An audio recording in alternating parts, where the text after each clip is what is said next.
নমস্কার বন্ধুরা, আপনাদের সকলকে আরও একটি গুরুত্বপূর্ণ ভিডিওতে স্বাগত জানাই। আর আপনাদের রোজ ভ্যালি টাকা নিয়ে খুবই একটি গুরুত্বপূর্ণ খবর এলো, যেখানে আপনাদের যারা এখনো পর্যন্ত টাকা পায়নি, এবার টাকা দেওয়ার প্রসেস কি শুরু হলো এই নিয়ে আপনাদের একটি খবর কিন্তু উঠে এসেছে। এই আপডেটের মাধ্যমে কি জানানো হয়েছে আপনাদেরকে সবকিছু তথ্য আপনাদেরকে এই ভিডিওটির মাধ্যমে সমস্ত কিছু ডিটেলসে আপনারা জানতে পারবেন। আপনারা যদি আমাদের এই চ্যানেলে নতুন হয়ে থাকেন, চ্যানেলটিকে অবশ্যই সাবস্ক্রাইব করে বেল নোটিফিকেশনটা অল করে দিয়ে যাবেন।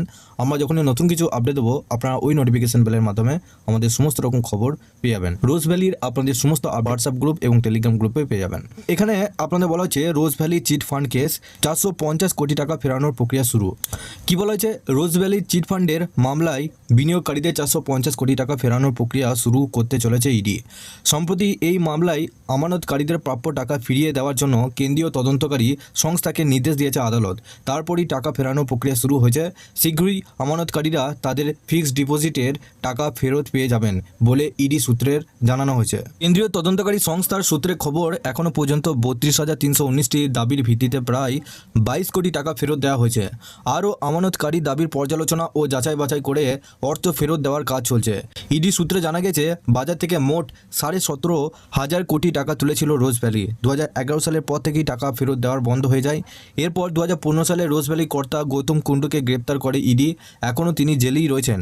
তদন্ত এজেন্সি তরফে বলা হয়েছে, মোট 70 কোটি 11 লক্ষ টাকার স্থাবর ও অস্থাবর সম্পত্তি বাজেয়াপ্ত করা হয়েছে। মন্দারমণিতে রোজ ভ্যালি যে রিসর্ট ছিল তা বাজেয়াপ্ত করেছে কেন্দ্রীয় এজেন্সি। বাজেয়াপ্ত করা হয়েছে মহিষাদলের 1 একর জমিও।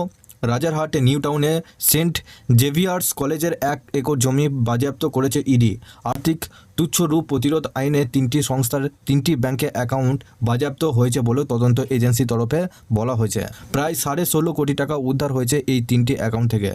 মুম্বাইয়ে একটি 3,000 বর্গফুটের ফ্ল্যাটও বাজেয়াপ্ত করেছে গোয়েন্দারা। ইডি সূত্রে দাবি, পশ্চিমবঙ্গের পাশাপাশি উড়িষ্যা, অসম, ত্রিপুরার মতো রাজ্যেও আর্থিক প্রতারণা চালিয়েছিল গৌতম কুণ্ডুর সংস্থা। আপনারা বুঝতে পারছেন যে আপনাদের যে রোজ ভ্যালি টাকা, সেই রোজ ভ্যালি টাকা নিয়েও কিন্তু আপনাদের কাজ চলছে। আপনাদের যারা এখনও পর্যন্ত টাকা পাননি, সেক্ষেত্রে আপনারা খুব শীঘ্রই কিন্তু আপনাদের ব্যাঙ্কে অ্যাকাউন্টে টাকা পাবেন। আপনাদের ইতিমধ্যে কিন্তু সব জায়গায় আপনাদের কাজ চলছে। কোথায় আপনাদের সেই সমস্ত সংস্থাগুলো রয়েছে, সমস্ত সংস্থার বিল্ডিং এবং তার জমি সমস্ত কিছু খবর কিন্তু বের করা হচ্ছে। আপনারা যারা রোজ ভ্যালি টাকা পাওয়ার জন্য আবেদন করেছিলেন, সেক্ষেত্রে আপনারা খুব শীঘ্রই কিন্তু টাকা পাবেন। আপাতত আপনাদের এইটুকুই আপডেট এসেছে, যেটা আপনাদেরকে পরিষ্কারভাবে ডিটেলসে জানিয়ে দিলাম। রোজ ভ্যালি সম্পর্কিত আরও খবর এলে আপনাদেরকে এই চ্যানেলের মাধ্যমে সমস্ত আপডেট আপনাদেরকে দিয়ে রাখবো। এবং আপনারা অবশ্যই এই ভিডিও ডেসক্রিপশনে একটি হোয়াটসঅ্যাপ গ্রুপ এবং টেলিগ্রাম গ্রুপে লিঙ্ক রয়েছে, ওখানে যুক্ত হয়ে যান। ওখানেও সমস্ত রকম খবর সবার আগে পেয়ে যাবেন। সো এই চ্যানেলটিকে সাবস্ক্রাইব করে বেল নোটিফিকেশনটা অল করে দিয়ে যাবেন। আমরা যখনই নতুন কিছু আপডেট দেবো, আপনারা ওই নোটিফিকেশন বেলের মাধ্যমে সমস্ত রকম খবর সবার আগে পেয়ে যাবেন।